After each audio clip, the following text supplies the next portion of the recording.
to the Daily Nation and how they've covered the story.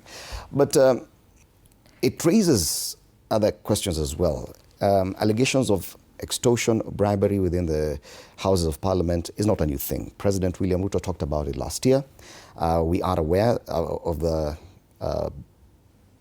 push by governors not to respond to summonses by the Senate over similar allegations, and they also named people who they accuse of attempts to extort them.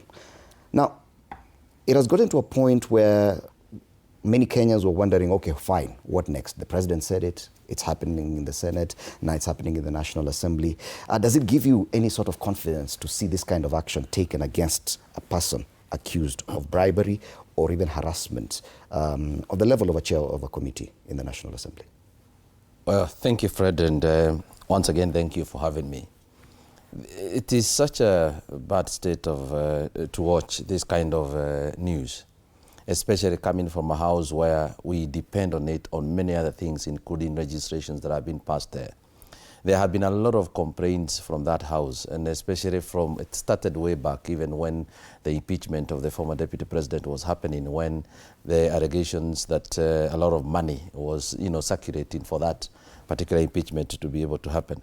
But now this comes as a wake-up call, to Kenyans, with the kind of people they've been entrusting on such an important house, and especially both houses. So we cannot afford to continue having a country where even the only institution that is supposed to safeguard people, it's corrupt to the core. I mean, if you see all these kind of allegations and people being kicked out now, which we didn't see, previously, and I would say some of these actions are actually very conveniently being done to try and create a different sort of image of the house and things like that.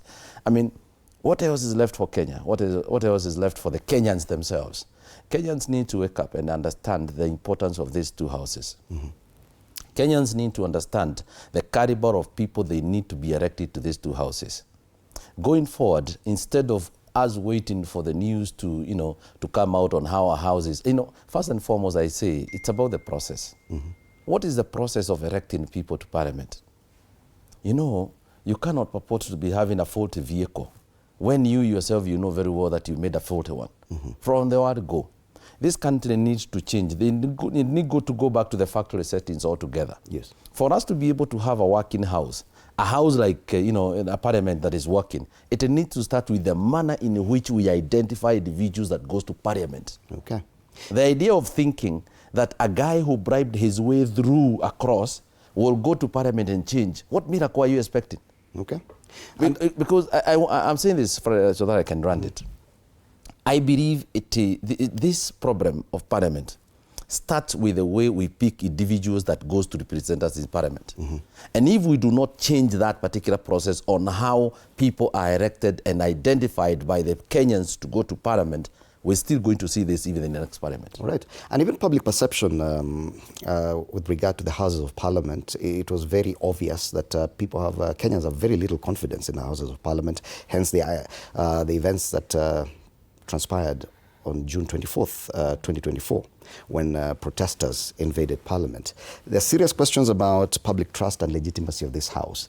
Does the action taken by the Speaker yesterday in suspending the MP Wamboka give you any more confidence? Or do you say, like the person who's been accused himself, that this is simply a witch hunt? Because